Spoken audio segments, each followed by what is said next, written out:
SIR मताधिकार के लिए निर्वाचन आयोग द्वारा ऐसे दस्तावेज मांगे जा रहे हैं जो बड़ी संख्या में नागरिकों, विशेषकर महिला और गरीब घुमंतु जातियों, आदिवासियों, दलितों, वन गुजरों के पास उपलब्ध नहीं है।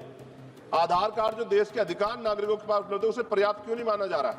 डॉक्टर अंबेडकर ने इसे अन्याय बताता और कहा था व्यक्ति जितना गरीब होगा उसके मताधिकार देना उतना ही आवश्यक होगा। और उन्होंने कहा political power is the master key by which you can open all door of your progress.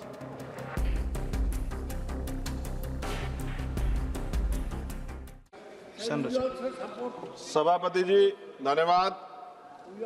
आज का विषय देश के करोड़ों मतदाताओं के सम्मान और उनके लोकतांत्रिक अधिकार से जुड़ा हुआ है। सदन जानता है कि 22 दिसंबर 1930 को बाबा साहब अम्बेडकर लंदन स्थित सेंट जेम्स पैलेस में आयोजित फर्स्ट राउंड टेबल कॉन्फ्रेंस की फ्रेंचाइज उप समिति में अपनी बात रखते हुए उन्होंने स्पष्ट कहा था कि भारत में जिम्मेदार सरकार तभी बन सकती है जब वह उन सभी नागरिकों के प्रति जिम्मेदार हो जिनके जीवन, स्वतंत्रता और संपत्ति पर वह कानून बनाती। और डॉक्टर अंबेडकर ने चेताया था कि सीमित मताधिकार अलग तंत्र को जन्म देगा और सत्ता जनता से दूर होती चली जाएगी। यह चेतावनी केवल भारत के संदर्भ में नहीं थी, बल्कि दुनिया के अनेक लोकतांत्रिक व्यवस्थाओं में भी इसका यही संघर्ष चला। ब्रिटेन ने 1928 में सार्वभौमिक वयस्क मताधिकार लागू किया। अमेरिका ने 1965 में वोटिंग राइट एक्ट इस सिद्धांत पर आधारित था कि कोई भी प्रशासनिक प्रक्रिया ऐसी ना हो जो गरीब नागरिकों, अल्पसंख्यकों और महिलाओं को मतदान से वंचित करे। न्यूजीलैंड में 1893 में महिलाओं को मतदान का अधिकार मिला और इसके पीछे यही विचार था कि नागरिकता का मूल्य किसी दस्तावेज की उपलब्धता से नहीं बल्कि व्यक्तिगत गरिमा और अधिकार से तय होता है। हमारे अपने इतिहास में भी यही संघर्ष दिखता है। 1919 की चैनफोर्ड सुधारों से लेकर भारत सरकार अधिनियम 1935 तक मताधिकार को संपत्ति, आय और शिक्षा जैसी उपनिवेशिक योग्यताओं से बांधा गया था। डॉक्टर अंबेडकर ने 17 मई 1929 को अपनी रिपोर्ट में लिखा था कि मताधिकार को कर्पा समझना दासता की स्वीकृति है और इसी विचारधारा ने हमेशा संविधान में आरंभ से ही सार्वभौमिक वयस्क मताधिकार को शामिल करवाई। ये उपलब्धि ब्रिटेन, अमेरिका, फ्रांस जैसे देशों की तुलना में कहीं अधिक साहसी और प्रगतिशील थी।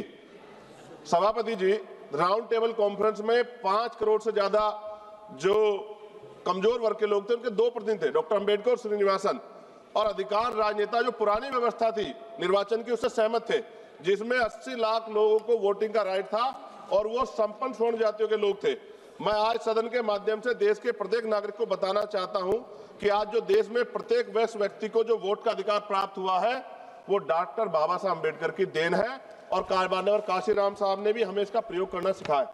माननीय सभापति, जब एसआईआर मताधिकार के लिए निर्वाचन आयोग द्वारा ऐसे दस्तावेज मांगे जा रहे हैं जो बड़ी संख्या में नागरिकों, विशेषकर महिला और गरीब घुमंतु जातियों, आदिवासियों, दलितों, वन गुजरों के पास उपलब्ध नहीं है। आधार कार्ड जो देश के अधिकांश नागरिकों के पास उपलब्ध है उसे पर्याप्त क्यों नहीं माना जा रहा है? डॉक्टर अंबेडकर ने इसे अन्याय बताता और कहा था व्यक्ति जितना गरीब होगा उसके मताधिकार देना उतना ही आवश्यक होगा। और उन्होंने कहा political power is the master key by which you can open all door of your progress. भारतीय फ्रेंचाइजी समिति 1932 ने कहा था साक्षरता, बुद्धिमत्ता या राजनीतिक क्षमता का माप नहीं है। और ज्योतिबा फूले ने 1882 की में हंटर कमीशन में कहा था यदि शिक्षा और अवसर बराबर नहीं है तो अधिकारों की समानता ही समाज को संतुलित रखेगी। पेरियार ईवी रामास्वामी नायकर ने कहा कि राजनीतिक अधिकार जन्मसिद्ध अधिकार है, इन्हें योग्यता के नाम पर सीमित नहीं किया जा सकता।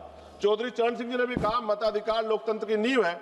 उनको तो ये भी कहना था कि भारत में मतदान करना अनिवार्य। मेरी भी मांग है कि मतदान अनिवार्य कर देना चाहिए। महामना रामसुब्रमण्यम वर्मा जी ने कहा वोट केवल राजनीतिक प्रक्रिया नहीं बल्कि सामाजिक न्याय प्राप्त करने का साधन है। एसआईआर की ड्राफ्ट मतदाता सूची प्रकाशन में दोहरी प्रविष्टियां, मृतक घोषित किए गए जीवित लोग और अनेक गलतियों ने पूरे सिस्टम की पारदर्शिता में प्रश्न चिन्ह लगा दिया है। इस प्रकार की त्रुटियां बताती है जो 1928 और 1932 में भारतीय आयोग ने कहा था कि प्रशासन की कमजोरियां नागरिकों के अधिकार छीनने का आधार नहीं हो सकती। जी शुरू अभी बस कुछ रह गया थोड़ा सा। एसआईआर के संबंध में विवाहित महिला मतदाता और बीएलओ की स्थिति को नजरअंदाज किया जा रहा है। जब कोई महिला 20-25 वर्ष तो अपने पति के साथ एक ही पते पर रहती है, उसके बच्चे भी वहीं पढ़ते हैं, तो उसको अलग से उसको लेगेसी लिंकेज क्यों मांगा जा रहा है? क्यों 20-25 वर्षों बाद भी पति के पते को और पति के मतदाता पहचान पत्र को अस्थायी क्यों नहीं माना जा रहा है? यह प्रक्रिया न केवल व्यवहारिक है बल्कि महिलाओं को मतदाता सूची से बाहर करने पर गंभीर खतरा। एसआईआर प्रक्रिया में लगे बीएलओ और अत्यधिक कार्य दबाव कारण कई बीएलओ ने सुसाइड नोट लिखकर आत्महत्या की। प्रशासनिक अधिकारी ने उसे एक स्वाभाविक घटना बताया जो गैर जिम्मेदार दिखाता है। बिना प्रशिक्षण के बीएलओ से एसआईआर जैसे जटिल कार्य कराना पूर्णतः व्यावहारिक है। माननीय सभापति जी, हमारे संविधान निर्माता ने 1950 में वह साहस दिखाया था जो विकसित देश भी बाद में कर पाए। भारत आराम से ही सभी को मताधिकार देने वाला पहला बड़ा लोकतांत्रिक देश बना, लेकिन आज यदि एसआईआर जैसी प्रक्रिया उस मताधिकार कठिन बनाती तो ये एक सदी की प्रगति को पीछे ले जाने वाला कदम होगा। सभापति जी, क्योंकि सुधार की बात हो रही है तो मैं आग्रह करूंगा आपके माध्यम से कि बीएलओ की सुरक्षा, मानदेय, कार्य सुविधा, यथार्थ समय सीमा सुनिश्चित की जाए, उनकी समीक्षा की जाए। एसआईआर प्रक्रिया के दौरान जो बीएलओ की मौत हो गई है उनके परिवार को मुआवजा और नौकरी। सभापति जी, राजीव प्रताप रूडी जी। सभापति जी, 1 मिनट लूंगा। राजीव प्रताप रूडी जी। सभापति जी, 1 मिनट, ओनली 1 मिनट। 2-3 डिमांड से वो पढ़ लिए सर। No, only 2-3 demand.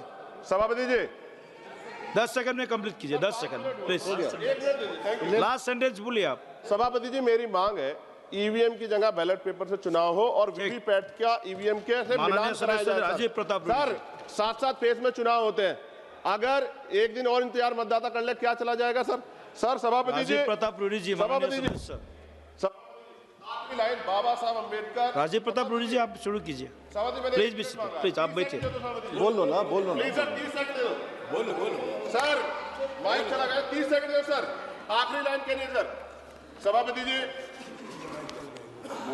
सभापति जी 30 सेकंड। सभापति जी, आप ही रूडी जी, आपका समय शुरू हो गया है। 10 सेकंड सर, 10 सेकंड। बाबा साहब अम्बेडकर के 4-4 बच्चों कुर्बान जो वोटिंग राइट मिला है ना सर, इसकी वजह से बड़े-बड़े महल वाले बड़े-बड़े नेता गरीबों की गलियों तक आते हैं। माननीय राजीव प्रताप रूडी जी, आप शुरू कीजिए सर। और ये वोटिंग राइट सर हम जाने देंगे, ये बात मैं आपके माध्यम से सरकार को, इलेक्शन कमीशन को बता रहा हूँ। ठीक है।